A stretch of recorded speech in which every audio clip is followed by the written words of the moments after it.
What links a listening experience in a late 19th century concert hall with a runner in the park listening to maybe a motivational playlist of a streaming service? And what does curated content entail exactly? Why do we have to scroll down to actually find the album we were searching for? These are just some of the questions Robert Prey does research about. Robert is a media scholar who studies the relationship between technology, capitalism, and culture. He is assistant professor at the University of Groningen in the Netherlands.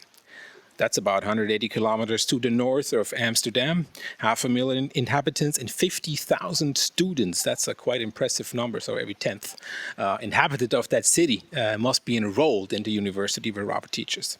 Robert Prey's work focuses on algorithmic recommendation systems and the interdependent processes of datification and platformization on music streaming platforms and the music, musicians, and industry developing around them. Hi, Robert. Very pleased to talk to you. How are you? Hello. Pleasure to be with you. Unfortunately, I can't be there with you, but thank you so much for having me. Pleasure is on my side. Robert, when we say streaming nowadays, just as a quick first question, actually, we almost always mean Spotify. Why have the others almost vanished from the discourse, like Apple Music, YouTube Music, Deezer, and so forth? Why are we always talking about Spotify almost exclusively?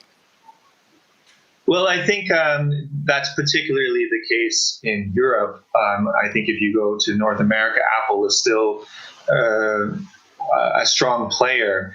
But it's true, in much of the Western world, Spotify has really took that mantle of being the leader. And it's when we think of streaming music, immediately Spotify and that green logo comes to mind. It's been incredibly successful in just becoming the first to mind.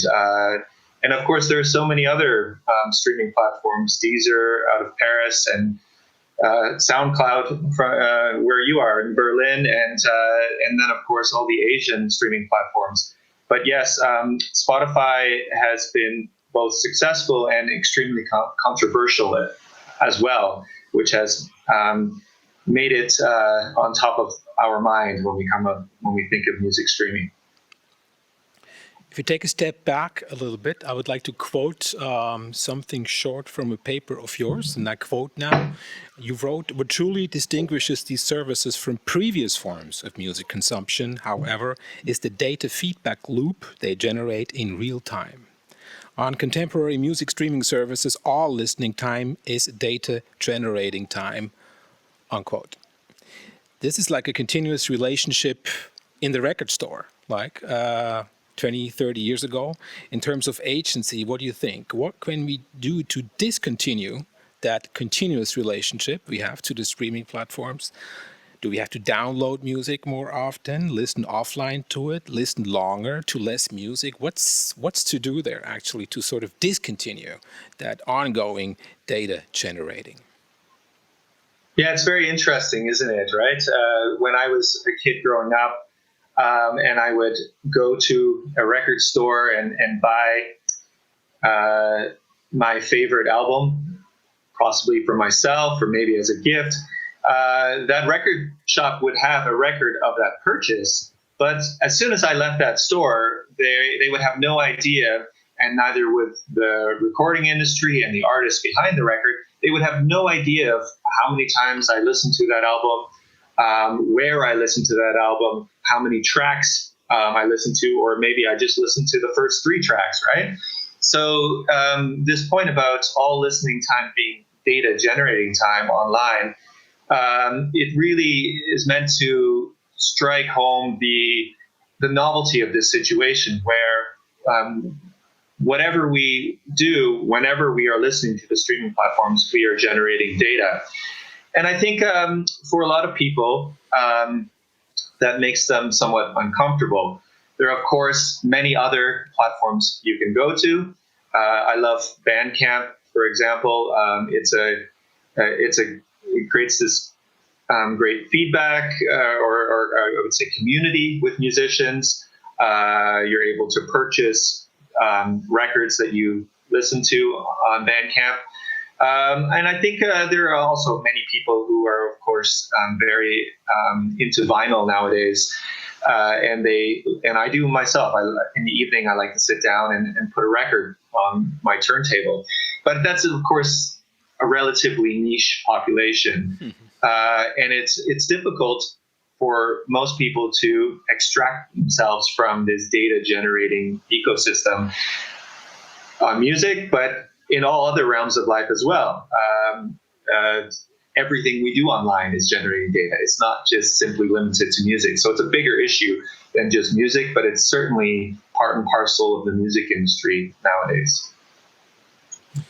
One thing we actually keep discussing when we talk about streaming services is context as genre, mood-based playlists, which is something that lies at the core of the Spotify. I'm not sure of business model, but at least, from the model. But about mood-based compilation albums that have been here for a long time, actually. Even when I think back at the 70s or 80s, music for candlelight, music for parties, or Christmas albums that have been there for, since there were albums, probably. There have been rock and roll Christmas albums in the 50s.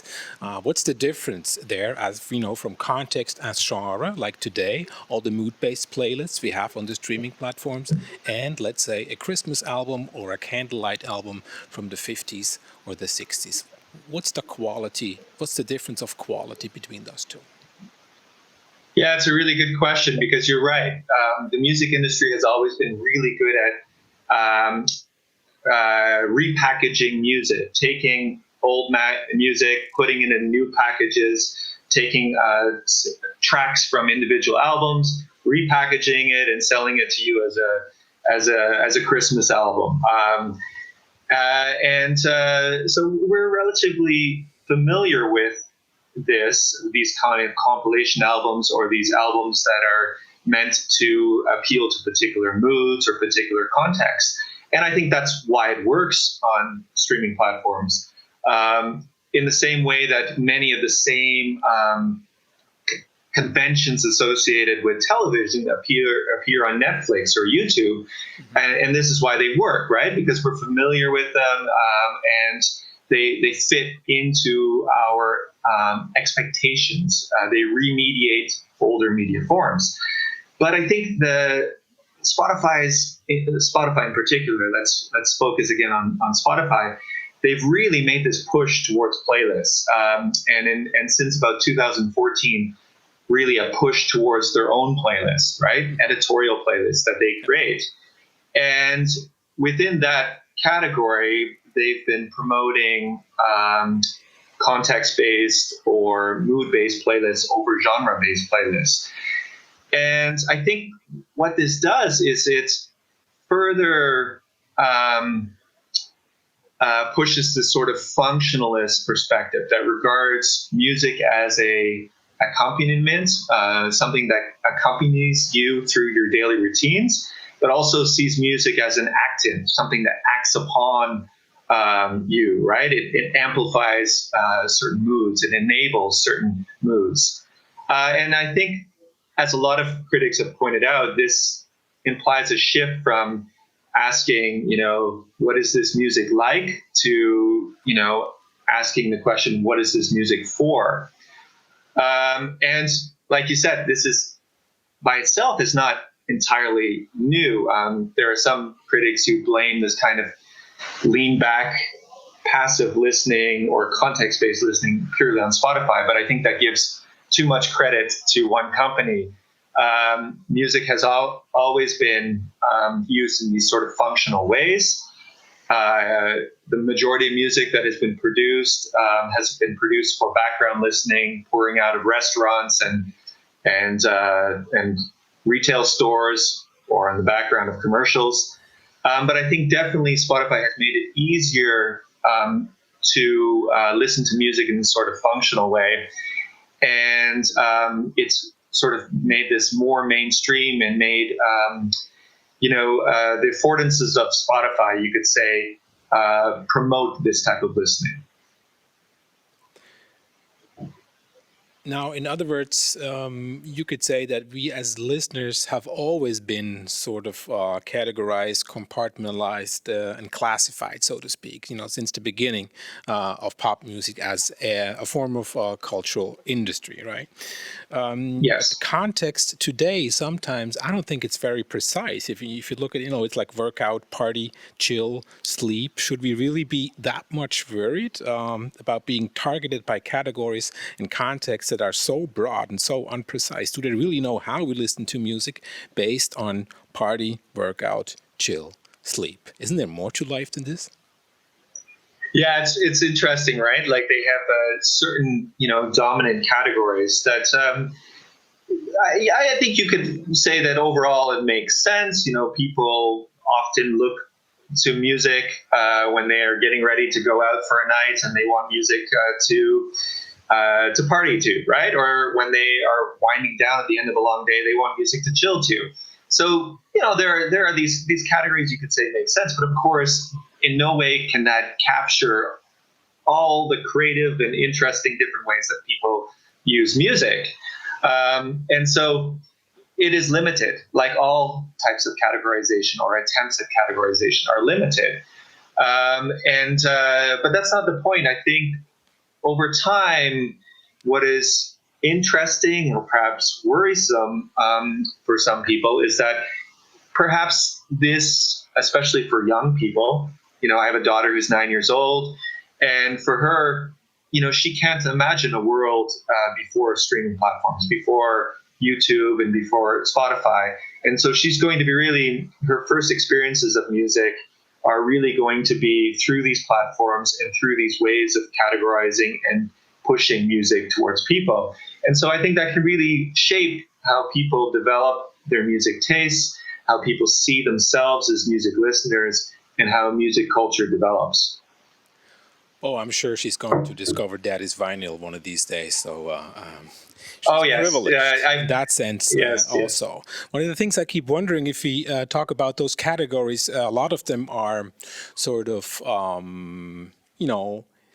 inward looking, self reflecting, mood based. Does this have to do somewhat with the devices we're actually using for accessing streaming platforms? One of the most important devices we're wearing right now, it's the headphones, right? I mean, a lot of music Yeah, is not streamed into space anymore, but consumed through earphones. And yeah. the ear is very sensitive to something maybe we could call inner emotions, something like that. It's very immersive, so to speak, and it's very emotional, much more so than music in the room that you share, among Yeah. bodies, so to speak. So, what role do the headphones actually play in that compartmentalized, playlist culture that Spotify endorses so much?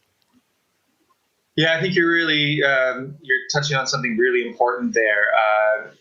Music has always been primarily a social tool, you could almost say, bringing people, bringing communities together. But you're right. The majority of our time spent with music nowadays is through our mobile phones, and often through the headphones that we plug into them.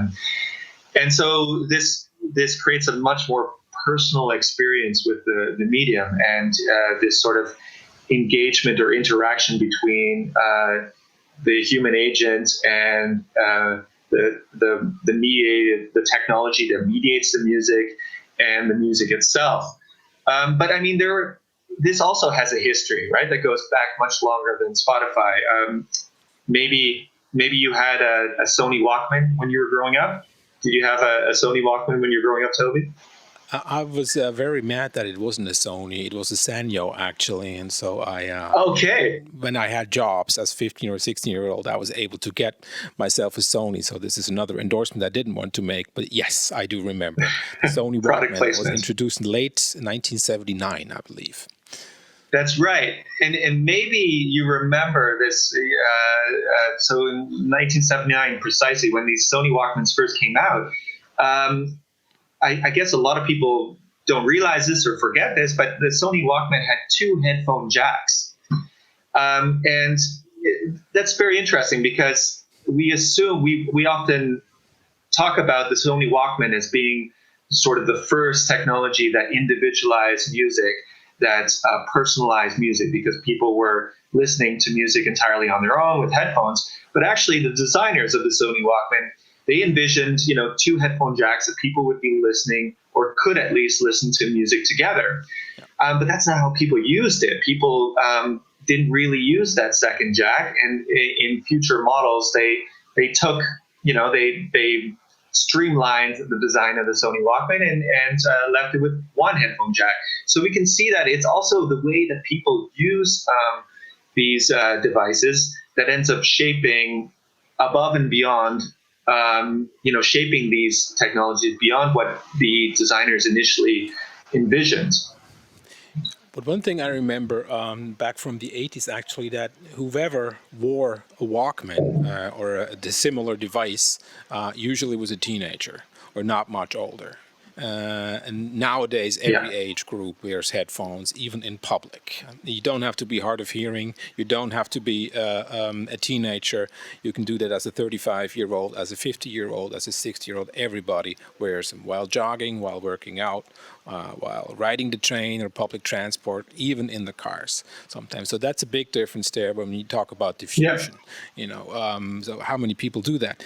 And actually, you struck a very interesting point there, I think, in a paper when you wrote about the history of how we listen affects what we listen to, about the educational aspect that is in there when you wrote about the Concertgebouw in Amsterdam, I think opened in 1888 or 89, late 19th century.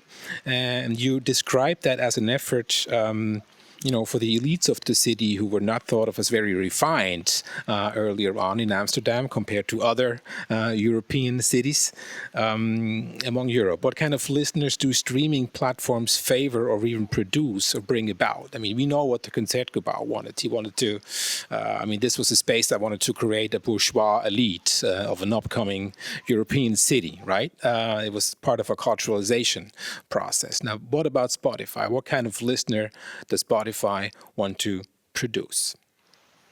Yeah, I use that in that comparison, the historical comparison. It comes from a really interesting book called Building Musical Culture in 19th Century Amsterdam that I recommend everybody read. But I use that analogy because as I say, you can learn a lot from the implied listener or the ideals of what or how a listener should listen to music by looking at the design of the Concertgebouw in Amsterdam. And so in the same way, I think you could do the same by looking at Amsterdam or looking at streaming platforms like Spotify. And if we do that, I think at first glance, when you log on to Spotify and you see these playlists that are so prominently placed, mainly Spotify curated playlists, and particularly context or mood-based playlists, then I think the idea is that, as I mentioned before, that music takes on a more functional perspective. But not only that, I think what it implies is that music is content, that listeners are users, right? And they're using this content in the same way that when you go onto YouTube, you are a user, and everything that's provided to you, whether it's a vlog or whether it's a clip from a movie or it's a piece of music, it all merges together as content to keep you engaged, to keep you entertained. And Spotify, their business model and the features of this platform, they are simply trying to do the same thing. They are trying to keep you engaged. So once we realize that, well, then the question becomes, where does that leave artists or musicians? Because while the album itself was a device to try to get people to spend more money on music, to package together different songs so that they could sell it at a higher price, what the album at least did is it gave what I call curatorial power to the artist. The album gave this type of agency to the artist. The artist could decide which track was track one, which track was track two, and they could almost, tell a story. And in the heyday of the album became almost the equivalent of a book, and the artist became an author. The playlist rests or pulls that curatorial power away from the artist. The artist recedes to the background, and it's the playlist and the curator of the playlist that takes front stage. I have a second to last question, Robert, before I'd like to come back to the broader cultural aspects, actually. But first, just to get that model straight, you're advocating here, or you're describing, not advocating. Yeah. Isn't that a little bit too deterministic, so to speak? If you say that if the technology, if the whole playlist sort of determines how we listen. I mean, you yourself wrote in one of your papers that you can also look at your phone when you're in the concert hall, in the classical concert hall. Yeah. Many people take naps, actually. I'm a theater guy. I go to the theater a lot. Many people take naps in the first 10 or 15 minutes. So it's not always that attentive, listening as to inattentive listening, what we're supposed to do, I guess, with mood-based playlists on Spotify. And on the other hand, I use Spotify to listen to a lot of albums very attentively because it's part of my job, to be sure. I know I am a minority in that respect, probably, but it's still possible. So what do you think there? How to counter the technology, what it was designed for? Don't you think that many people do that anyway? Yes, definitely. Yes, you made that point perfectly. Design never determines, right? You can still search for an album on Spotify, and many people do. But I think we sometimes over emphasize the role of technology changing us in the short term and underemphasize in the long term. And we don't know sort of the effects of this in the longer term. Just as, when the Sony Walkman first came out in 1979, we had no idea what listening practices on the average, city street would look like in 2020. And so we could make these assumptions, but we don't really know, definitely. Now, personalization of music, as we've already touched a little bit on in this conversation, is not something Spotify invented, right? I mean, Napster did that, Pandora did that a lot earlier before Spotify got that, cloud, so to speak. But the monopolies of today have certainly boosted personalization a lot. It's a question of scale there, maybe. But one of the major effects we see now, I think, is the erosion of headline acts for big festivals. When there were still festivals, we all hope they're coming back. And I'm not just talking mainstream festivals, I'm talking avant-garde festivals too, and really advanced curatorial programs in places like these here and the Hakave. It's becoming harder and harder to find acts that appeal to a lot of people. Would you say this is a direct effect, actually, of personalization, boosted that much as we have seen with Spotify now in the last, I'd say, 6, 7, 8 years, probably? Yeah, and it's an interesting thing because on the, what you're describing here is, these headline acts that appeal to everyone. And on the one side, there have been, there's arguments that platforms like Spotify have actually boosted the so-called blockbuster economy, that the more choice we have, we tend to go back to the names we know because they offer certainty. And there are 40,000 new tracks added to Spotify every day. There are new artists emerging faster than you can keep up with.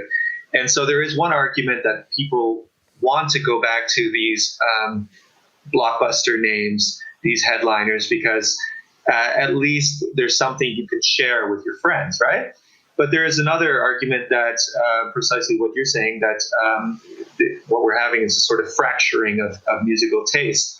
And Spotify itself is they are claiming, or one of their goals is to create 1 million middle-class artists. And you can argue about how you define a middle-class artist, but they are showing through their own data that the number of artists that are able to support themselves through music has been increasing over the years. And so this would go against the sort of blockbuster idea that you have more and more artists that appeal to a wide array of people. So it is a difficult. I think we would agree that that is a good thing if that in fact is what is happening. But we also seem to want something that unites us, especially in these times. We want things that unite us. We want an artist that we can all unite behind. Well, as a very, very last questions now, a lot of bands, most bands or artists can't tour. There's also ecological reasons for not touring in the future that might be much more substantial, actually, than this pandemic we're going through right now. So it's probably reasonable to imagine a future of the music industry that is much more local, regional, or national, with all the downsides this can have aesthetically, Yeah. musically, ideologically, even less travel, less traction for fewer bands. How does this sound to you? Dystopian or utopian? Yeah, that's a very big question, and a good one. But I mean, I think like many people who love music, I'm dying to go back to get into a small concert venue, a sweaty, place where people are mixing together and shouting over the music. And I think there's going to be in the short term, this sort of once these concerts and festivals can go on or can start up again, there's going to be this incredible release of people just feeling so great about being able to share physical space with other people again. But you're right. One of the side effects of this, I think, pandemic is that artists are experimenting with live streaming in different ways because they need to, right? They don't make much money from streaming platforms, and they need to find a way to substitute for their missed live shows. So who knows where this will go? And I think there will always be an appetite and a desire to search out music beyond your local region to figure out, people will be curious of what people are listening to in Japan. That will always remain. And there will always be the desire to break out of your local, limited music Bubble. environment. Bubble, yeah. Yes, exactly. Perfectly placed. Okay. It was a pleasure talking to you, Robert. Thank you so much. To Groningen in the Netherlands. I hope we see each other next year, the year after next year. Let's just hope this is going to happen live one of these days. Thank you very much, Robert Prey. Thank you very much. I really appreciate it.